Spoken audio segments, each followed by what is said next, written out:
네, 안녕하세요. 안녕하세요. 네, 간단한 자기소개 부탁드릴게요. 네, 안녕하세요. 저는 이두영이라고 합니다. 정신과 의사고요. 대구에서 병원을 운영을 하고 있습니다. 네. 우리가 살아가면서 적어도 내 편이 돼줄 사람 한 명 정도는 찾으라는 얘기를 많이 하곤 하는데, 나와 평생을 함께할 안전한 사람들의 특징이라고 할 만한 게 있을까요? 우리가 대인관계를 할 때 다른 사람을 평가하고 파악하려는 데 에너지를 많이 쓰는 것 같아요. 이 사람은 어떤 사람일까? 이 사람의 속마음은 어떤 걸까? 저는 오늘 조금 다른 관점을 또 제안을 해드려볼까 하거든요. 너무 좋습니다. 네. 우리가 다른 사람들을 본다, 이 사람이 어떤 사람인지를 본다고 할 때 우리가 알 수 있는 정보가 뭘까? 그냥 겉으로 드러나는 표정 정도, 그 다음에 뭐 몸짓이라든지 아니면 하는 말의 내용, 뭐 어투, 정말로 제한된 정보죠. 저는 늘 지론이 한 사람의 마음은 진짜 우주와 같아서 스스로도 다 알기 힘들 정도로 깊은 거라고 생각을 하거든요. 근데 우리는 타인을 볼 때 너무 제한된 정보로 보게 되는 거예요. 내 나름대로의 기준으로 자꾸 타인을 재단을 하고 판단을 하고 평가를 하는데 그게 정확하지 않을 때도 많고, 나는 엄청 막 믿고 이 사람 너무 좋은 사람이야 마음을 다 줬는데 알고 보니까 상처를 받을 때도 많고. 그래서 저는 거꾸로 있잖아요. 평생을 같이 해도 안전하고 너무 좋은 단 한 사람, 이런 사람을 찾기 위해서는 내 마음을 보는 게 제일 좋다고 생각을 해요. 안전한 사람을 찾기 위해서는 내 마음을 먼저 봐야 된다. 네. 예. 그 사람과 만난 이후로 그 전보다 내 삶이 더 나아지는 느낌이 들게 해주는 사람.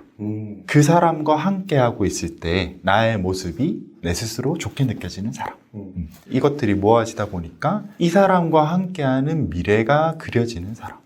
나는 이 사람과 미래를 함께하고 앞으로 계속 이렇게 함께 하더라도 참 좋을 것 같아, 이런 느낌. 그리고 이거는 약간 가외로요. 이런 포인트로 어떤 사람을 이제 느끼고, 아, 이 사람 참 좋은 사람이구나 할 때 한번 그 판단을 내렸다고 해서 무조건 이게 끝까지 가야 돼, 이런 마음도 좀 내려놓으면 좋을 것 같아요. 이건 늘 바뀔 수 있는 거고 맥락에 따라 달라질 수 있는 거고, 아, 나는 이 사람이랑 함께 할 때 참 내 마음이 좋고 내 인생이 더 나아진다는 느낌이 들다가도 그게 또 아니라는 느낌이 드는 국면. 관계도 생물처럼 매일매일 변화를 하잖아요. 상당히 달라지는 그때그때 내 마음을 보는 거. 그렇게 하다 보면은 나도 괜찮은 사람이고 상대방도 괜찮은 사람인 거예요. 그걸 전제로 우리가 관계를 이어나가는데, 그 관계를 하다 보니까 내가 그냥 혼자 존재할 때보다 내 인생이 더 좋아진다, 그와 함께하는 내 모습이 너무 좋다, 이런 느낌을 들게 하는 사람이면 아마도 그 사람은 내 인생의 소중한 사람일 거고, 내가 다치지 않고 관계를 잘 이어나갈 수 있는 나와 잘 맞는 사람일 거라고 저는 생각을 합니다. 우리가 흔히 나와 잘 맞는 안전한 사람을 타인의 기준에서 찾으려고 하는데, 그게 아니라 내 기준으로 가져와서 찾아야 된다. 당연히 나한테 잘 맞는 사람, 내게 어울리는 사람도 계속해서 달라질지도 몰라요. 사실 타인이라는 우주를 내 마음만큼 깊게 들여봐 볼 수는 없잖아요. 그런 한계는 있는 거죠. 그래서 타인을 계속 바라보고 이 사람이 어떤 사람일까를 바라보는 시선을 이 사람과 함께 할 때 나는 지금 어떤 느낌을 가지고 있고 내 삶이 어떻게 변화하고 있는지로 돌려주는 거죠. 나를 조금 더 소중히 해주는 개념일 수도 있을 것 같고요. 나를 가장 소중히 하면 할수록 이 소중한 나에게 잘 맞는 사람과 관계도 잘 이어질 것 같아요. 약간 이런 모순이 있을 수 있겠네요. 이 사람과 미래는 한 번씩 그려봤는데 내 삶이 점점 피폐해지고 불안한 감정이 든다. 그렇다면 이 사람과는 뭔가 안전한 사람이라고 보기 어려운 그런 사람이라고 보는 게 맞을까요? 안 그래도 내 편이라고 생각은 하지만 해가 되는 사람들, 뭐 이런 것들도 제가 한번 생각을 해봤어요. 대인관계에 관여하는 요소가 너무 많아서 그런 것 같아요. 내 삶을 힘들게 하게 하고 더 나은 내가 되지 않고 오히려 내 모습이 더 무리하고 버겁게 느껴지는 사람이지만 그 사람이 나에게 매력이 있을 수도 있는 거죠. 너무 가까이 하고 싶을 수도 있고 멀어지고 싶어도 그 관계를 어떻게 할 수도 없을 수도 있는 그런 사람들의 특징을 또 생각해 봤는데, 내가 소중하게 여길 만한 사람의 특징이 반대일 수도 있는 특징들인데요. 이 사람과 만난 이후로 그 이전의 삶보다 지금의 삶이 내가 생각할 때 더 좋지 않은 것 같아. 그 사람과 함께 할 때 내 모습이 더 마음에 들지 않는 것 같아. 그런 사람도 좋아할 수 있는 거죠. 심지어는 사랑할 수도 있는 거. 우리의 마음의 자격은 우주와 같아서 나 자신도 다 모르니까. 무조건 우리가 나에게 득이 되고 나를 소중히 해주는 사람만 좋아하는 건 아니거든요. 그리고 그런 포인트에서 제가 한 가지 또 생각을 했던 게 있는데요. 이건 뭐 제 경험이 반영된 거기도 하고, 나 자신이 그 사람과 함께 할 때는 있는 그대로의 나 자신으로 좀 머무르기가 힘들고 늘 버겁게 무리하고 그 사람에게 맞춘다는 느낌이 들게 하는 사람들도 존재하는 것 같아요. 가스라이팅 이런 것들도 좀 이슈가 있잖아요. 거기에 포인트도 저는 이런 지점이 아닐까 싶어요. 내가 그 사람에게 너무 매력을 느끼고 심지어 사랑을 느끼기도 하지만 이런 분들이 보통 나에게 어떻게 접근을 하냐면요. 이건 너를 위한 거야. 내가 너를 생각하고 사랑해서 그런 거야. 그래서 내가 아주 객관적이고 남들은 해줄 수 없는 조언이라든지 이런 역할을 너에게 해주는 거야 라는 식으로 접근할 때가 많은 것 같아요. 내가 특별한 사람이니까 너는 내가 필요해. 그렇죠. 필요하기도 하고 이런 역할은 나밖에 해줄 수 없어. 평생에 이런 사람은 내가 처음일 거야 라든지 우리가 서로 너무 사랑하고 좋아하니까 우리가 함께 하기 위해서는 내가 노력을 하고 너한테 맞추는 만큼 너도 이런 노력을 반드시 해야 돼. 이런 식으로 접근하는 경우가 많은 것 같아요. 뭐 외모에 대한 얘기를 많이 한다든지 뭐 자기 관리를 해라 이런 식으로 그죠. 아니면 더 좋은 직업을 구하거나 너가 더 나은 사람이 돼야 돼. 나와 함께 하려면. 아니면 성격적으로 너는 이런 결함이 있으니까 이런 부분들을 잘 고쳐야 돼. 이런 식으로 접근하시는 분들이 많은데 사실 그 말들을 잘 보면 그들이 말하는 것처럼 그들이 생각하는 나를 위한 도움을 주는 얘기를 하고 있는 게 아니라 자기 자신을 위해서 내가 바뀌었으면 좋겠다고 생각되는 부분들을 끊임없이 얘기를 하고 있는 거거든. 그러면 나는 그런 말들에 익숙해지다 보면은 아, 이 사람은 나를 위해주고 나는 이 사람을 너무 사랑하고 내가 이 사람을 위해서 노력한다고 생각이 들지만 그래서 내 삶이 힘들어짐에도 불구하고 그 관계를 또 끊을 수 없고 계속 더 몰입이 되는 함정에 빠질 수 있겠죠. 그럴 때 제가 처음 말씀드린 포인트들을 한번 보시면 좋을 것 같아요. 나의 물질적인 상황뿐만 아니라 나의 심적인 상황이 포함되는 건가요? 오히려 그게 저는 더 중요하다고. 심적인 상황이? 사실 우리가 관계에 푹 빠져 있고 그 양상에 빠져 있다 보면 그 관계를 이어가고 있는 내가 어떤지를 잘 못 보게 되는 것 같아요. 늘 상대방이 어떤 말을 나한테 하는지, 상대방이 나를 어떤 느낌으로 보고 나를 좋아하는지 싫어하는지 이런 국면을 더 신경을 많이 쓰게 되는 것 같거든요. 그럴 때 우리가 보지 못하고 있던 내 모습이 있다는 거죠. 나는 이 사람과의 관계에서 충분히 행복감이나 충만함을 느끼고 있는가? 저는 오히려 그걸 보는 게 더 정확하다고 생각을 해요. 내가 그 사람을 좋아하고 싫어하고 그 감정에 휘둘리는 게 아니라 조금 더 내가 이 사람과 만나서 더 안정되게 느끼는지 혹은 더 긍정적인 생각을 하게 되는지 이 부분이 중요한 포인트라고 말씀해 주신 건가요? 네. 좋아한다, 싫어한다, 이 사람이 어떤 사람인 것 같다, 마음에 든다 이런 것들이 하나의 포인트가 되는 부분이라고 저는 생각을 하거든요. 근데 이게 너무 내 마음에 많은 영역을 차지하고 있다 혹은 관계를 판단하는 너무 큰 요소로 자리 잡은 건 아닐까 저는 이렇게 보는 거죠. 관계라는 걸 저는 본질적으로 이렇게 생각을 해요. 우리는 한 사람 한 사람이 너무 소중한 사람이고 나 혼자서도 충분히 괜찮고 한 사람 몫의 행복을 꾸리기에 우리는 다들 부족함이 없는 소중한 사람들이라고 생각을 해요. 근데 살다 보면은 당연히 이런 혼자서 살아가는 내가 버거움을 느낄 때도 있고 부족하다고 느낄 때도 많고 누군가에 의지하고 싶거나 함께하고 싶은 본능이 다 있잖아요. 인간은 사회적인 동물이니까 혼자서도 괜찮은 사람 한 명 한 명이 있을 때 둘이 같이 했을 때 내가 혼자일 때보다 조금 더 삶의 새로운 장이 열리는 것 같고 조금 더 나은 느낌을 주게 하는 것 저는 그게 관계의 본질이라고 생각을 하거든요. 너무 좋은 말씀 해주셨습니다. 네, 그럼 그렇게 느끼시면 너무 감사하고 근데 그게 아닐 때도 있다는 거죠. 뭔가 이 사람과 함께 함으로써 나는 계속 더 무리를 하게 되고 내가 혼자 있을 때보다 더 힘들어지는 것 같고 근데 관계를 이어갈 때 이 요소 말고도 다른 요소들이 많으니까 우리가 그런 말이라든지 내 느낌에 빠져들다 보면은 가장 소중한 거 내 삶, 나의 행복, 내가 존중을 받고 안전함을 느낀다는 그 마음의 평온 이런 부분들을 놓치게 되는 것도 같아요. 그래서 이걸 많이 보다 보면은 정말 나한테 잘 맞는 좋은 사람들을 알아볼 수 있게 되는 것 같고요. 그렇게 내 인생에 해가 되는 사람을 이제 발견했는데 이미 너무 멀리 왔어요. 그래서 삶이 엉켜 있어요, 그 사람과. 이렇게 되면 멀어지는 게 되게 고통스럽고 쉽지 않은 일일 것 같거든요. 좀 이럴 때는 좀 어떻게 할 수 있을까요? 저는 천천히 나만의 시간을 확보하는 데서 시작을 해요. 끊으려면 안 돼요. 천천히 살펴보다 보면은 이 사람이 내 삶에 없을 때 나의 기억이 있고 내 삶이 분명히 있었다는 거예요. 그때 나 혼자서 충분히 아름답다고 느끼는 순간들, 내가 좋아하는 시간들 있는 거예요.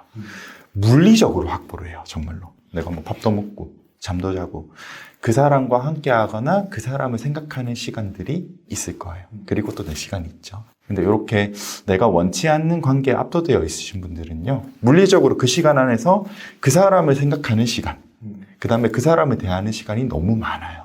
30분씩 확보하는 거예요. 이제 10분도 괜찮아요. 그러니까 나 혼자서 산책을 갈 수도 있고, 생각이 떠오르는 거 어쩔 수 없다고 인정을 해버리는 거예요. 그 사람이 아닌 나의 시간을 늘려가는 걸 하는 거예요. 근데 그러다 보면은 점점 그 사람이 나한테 주는 영향력이 옅어지게 될 수밖에 없어요. 그러다 보면 어느 임계점을 넘어가면 내가 원래 혼자서도 잘 지냈던 그 기억이 떠오르면서 아, 그렇지.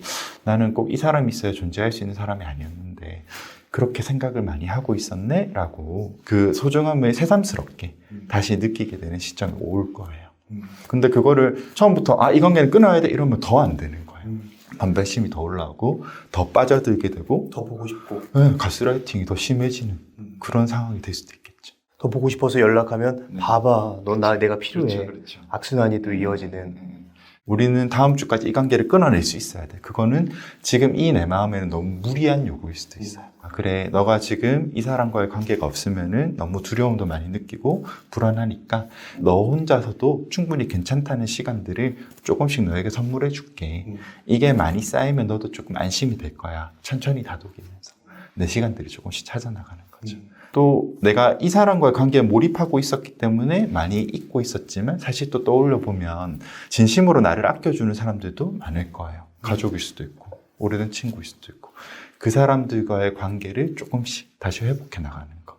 이게 많이 늘다 보면 아, 이제는 이 관계를 정리할 수 있겠다라는 자신감이 생길지도 모르겠어요. 포인트가 하나 있다면요. 그런 걸 할 때 불편한 생각이나 느낌이 올라온다는 거를 당연하게 여겨주는 거. 그 관계에 대한 생각이 완전히 없어져야 돼라는 오히려 강박을 좀 내려놓는 거예요.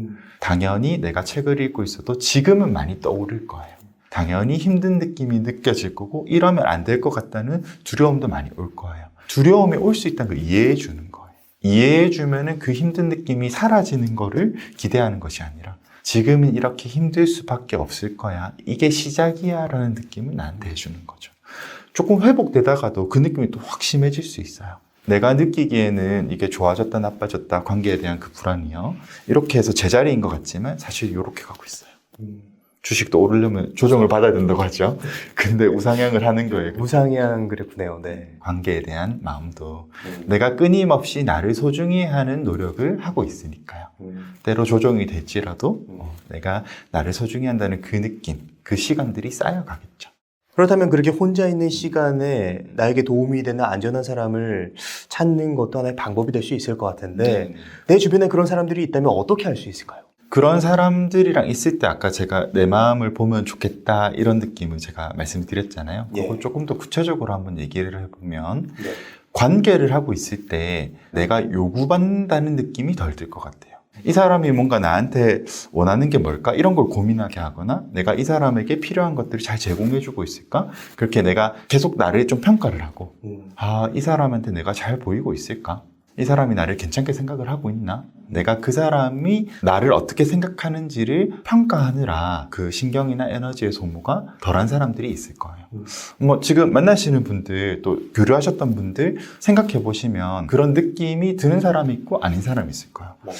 그렇게 저는 구분이 되는 것 같아요. 조금 더 맥락을 들어가 보면 흑백처럼 이런 사람은 편안하고 안전한 사람, 이런 사람은 불편하고 안 좋은 사람 나눌 수가 없다고 믿는 입장이거든요. 사람들이 다 이렇게 마음이 다 달라가지고 내가 너무 싫어하는 그 사람도 사랑하는 사람이 있고 가족이 있을 것이고 친구들이 있을 거라는 거죠. 나는 상상이 안 되는데 그 사람은 또 내가 그렇게 나름대로 좋은 관계를 맺고 이런 걸 상상을 못 할 거예요. 잘 맞는 사람, 안 맞는 사람이 존재를 할 거고 나한테 알맞는 사람을 찾아가는 과정이지 객관적인 어떤 기준을 바탕으로 이 사람은 참 괜찮고 좋은 사람이야 라는 거를 찾아가는 게 아닐 거라고 저는 보거든요. 그래서 나랑 잘 맞는 사람을 찾아가고 우리가 관계를 이어나가도 내가 상처받지 않고 우리가 서로 결이 비슷하게 잘 갈 수 있는 사람을 찾아가는 과정이니까 자연스러운 느낌을 느끼게 해주는 사람, 그런 사람을 찾으시다 보면은 사실 찾는다는 표현도 그래서 안 맞을 수도 있고요. 그죠? 내가 편견 없이 사람을 대하면서 시간을 보내보는데 마음이 좀 부드럽다. 자연스러운 것 같다. 만나기 전, 만난 다음에 여러 생각이 많이 들지 않고 참 나는 그냥 자연스럽게 내 모습 그대로 있다가 오는 느낌을 주는구나. 그런 사람을 가까이 하셔도 괜찮을 것 같아요. 사실 이게 사람에 따라서도 좀 다를 것 같아요. 내 주변에는 이상하게 나를 억압하려고 하고 조정하려고 하는 사람들만 있을 수 있고 또 어떤 사람 주변에 좋은 사람들만 있을 수 있고 나에 따라서도 다를 것 같은데 나 자신의 가치를 높이기 위해서 내 주변에 좋은 사람으로 세팅하기 위해서 내가 지금 해야 되는 게 무엇일까요? 제일 먼저 해야 될 부분이 내가 모든 사람에게 잘 보여야 돼. 혹은 내가 모든 사람에게 필요한 도움을 줘야 돼. 이런 압박감을 내려놔야 될 것 같아요. 괜찮은 사람이어야 되고 모든 사람과 잘 맞출 수 있어야 되고 잘 지낼 수 있어야 된다는 생각이 강하다면 내 마음을 돌아보는 게 아니라 이런 나와 관계를 하고 있는 타인이 나를 어떻게 볼지에 대해서 계속 고민을 하고 생각을 반복하게 되고 또 나도 모르게 무의식적으로 좋은 인상을 줘야 되고 잘 지내야 되니까 맞춰가는 과정에서 내가 지금 이 사람과의 관계에서 어떤 느낌을 느끼고 있는지를 잘 잃어버리게 되는 것 같거든요. 왜 착취적인 관계라고 표현을 하잖아요. 그런 분들이랑 면담을 많이 해보면 아주 역설적이게도 내가 모든 사람에게 사랑받아야 되고 인정받아야 되고 잘못 보이면 안 되고 상대방이 나를 미워하면 안 된다는 생각이 좀 많이 들어있어요. 내가 잘 착취당하는 사람. 네네네. 제가 아까 관계에 대해서 관점을 말씀을 드렸잖아요. 한 사람으로도 충분한 우리가 조금 더 나은 삶이나 나은 마음을 위해서 교류하는 과정이라고 저는 생각을 하기 때문에 그런 관점에서 본다면은 당연히 잘 못 지내는 사람도 있는 거예요. 그럴 수 있다는 거를 내가 인정을 하고 내가 모든 사람에게 사랑받을 수는 당연히 없지라는 그 당연한 불안정성도 우리가 이해를 해주고 이거는 뭐 누가 더 좋은 사람, 나쁜 사람, 내가 부족한 사람, 아닌 사람 이런 문제가 아니라 세상에는 너무 많은 가치관이 존재하고 사람 수만큼 가치관이 존재하니까 잘 맞는 사람도 있을 수도 있고 아닐 수도 있어라는 걸 전제로 하고 자연스러운 내 마음으로 관계를 대하고 관계를 대하고 있을 때 내 마음을 바라고 있다면 그게 좀 힘들게 느껴지는 사람과 있는 그대로 내 마음이어도 괜찮고 너무 편안하고 내 삶을 더 만족스럽게 느껴지게 하는 사람들을 더 가까이 할 수 있게 되겠죠. 네. 거꾸로 말하면요. 내가 많이 관계에서 힘들게 느끼고 뭔가 좀 착취적이고 내 삶이 더 버겁게 느껴지는 관계가 이어질 때 상대방은 오히려 나로 인해서 이득을 보고 있을 가능성이 높거든요. 그게 뭐 감정적인 이득이든 사회 경제적인 이득이든 그런 포인트들이 있을 수 있고 보통은 그런 관계에 대해서 멀어지려고 하죠. 근데 내가 모든 사람을 만족시켜야 되고 절대 미움받으면 안 돼라는 마음이 크면 그런 관계일수록 내가 더 노력을 하게 되겠죠. 역설적으로 자연스럽게 잘 지내기 힘드니까. 그래서 어떤 현상이 잘 일어나냐면 직장 생활이든 학교 생활이든 나와 관계가 좋고 나를 웃게 하고 나를 행복하게 하는 사람에 대해서 고민을 하는 게 아니고 힘들게 하는 사람에 대해서 하루 종일 고민하면서 지낼 때가 많잖아요. 그죠? 그래서 오히려 그런 관계에 더 몰입이 되는 거죠. 내가 어쩔 수 없다는 거를 인정을 하고 나면은 좀 잘 못 지내는 사람도 존재를 하지만 반대급부로 내가 잘 지내는 사람들과의 관계에 더 몰입을 할 수 있게 되고 그런 것들을 반복하고 정말로 내가 나를 더 소중히 여기게 하는 사람들을 더 내 하루에 같이 보내고 생각하는 시간을 늘려간다면 내 곁에 내가 서로를 더 소중히 여길 수 있는 사람들이 많아지고 나를 힘들게 하는 사람들은 적어지지 않을까. 네, 그런 생각이 드네요. 이게 되게 모순적이라는 생각이 드는 게 내 가치를 올리기 위해서 내 가치를 내려놔야 된다. 그러니까 이런 생각이 들었습니다. 어떤 의미실까요? 그러니까 내 가치를 올리기 위해서 막 모든 사람들에게 잘 보이려고 하는 게 아니라 오히려 그런 것들을 좀 내려놔야 조금 더 내 주변에 좋은 사람들로 세팅을 할 수 있다라는 느낌이 들었거든요. 그렇게 생각할 수도 있겠네요. 그 가치라는 부분도 많은 사람들에게 사랑받고 존중받고 인정받는 게 당연히 좋은 거다라는 마음이 또 숨어 있나 봐요. 저는 조금 다르게 그런 가치를 생각하는 것도 그냥 내 한 사람이 나 한 몫의 행복을 잘 만들어가는 게 저는 삶의 가치라고 생각을 하거든요. 예. 그런 면에서 내가 모든 사람에게 사랑받거나 뭐 인정받을 필요도 당연히 없는 거고, 그러면 당연히 좋은데 로또가 되면 당연히 좋지만 잘 안 되는 것처럼 네. 내가 모든 사람에게 다 존중받을 수 없고 우리가 완벽할 수 없으니까 그걸 받아들이고 나면은 내 마음이 이렇게 못 지내면 안 되는데 어떡하지라는 문제를 분석하는 관점에서 내 삶에는 이렇게 나를 소중하게 여겨주고 같이 관계를 맺으면 좋은 사람들이 존재하는구나 라는 시선이 좀 옮겨와지는 것 같아요. 내가 자연스럽게 내 마음으로 있을 수 있고 내 삶을 더 좋게 하는 사람들에 대한 그런 생각들이 더 늘어나고 이 사람들과 교류하는 것들을 늘려가는 관점으로 하다 보면 자연스럽게 내 곁에는 나를 소중하게 여겨주는 사람들이 더 많이 늘어날 거고, 내가 하루에 사람들에 대해서 생각하는 시간들도 나를 힘들게 하는 사람을 어떻게 하면 좀 잘 지내지라는 관점에서 내 인생에는 이렇게 좋은 사람들이 많이 있지라는 관점으로 넘어오게 될 것 같아요. 재발견하는 느낌도 있는 것 같아요. 재발견이라는 표현이 와닿는 표현인 것 같습니다. 네. 고민을 많이 하지 않아도 이 사람은 내 삶에서 참 좋은 사람이지라고 느껴지게 하는 사람들도 사실 많이 있을 수도 있거든요. 사실 지금 말씀을 들으면서 그 친구가 나에게 되게 좋은 사람이었구나라고 재발견하게 된 그런 인물들이 좀 떠올랐거든요. 저 지금 떠올리면서 지금 영상을 찍고 있어요. 저도. 네. 자, 오늘은 이두영 선생님을 모시고 우리의 인간관계에서 나에게 안전한 사람을 찾는 방법, 그리고 해가 되는 사람을 어떻게 피하는지, 그리고 더 가치 있는 인간관계를 세팅하기 위해서 어떠한 마음가짐을 가져야 하는지에 대해서 얘기를 나눴습니다. 그럼 오늘의 심리학은 여기까지 하도록 하겠습니다. 좋은 말씀 해주셔서 감사합니다. 감사합니다. 네.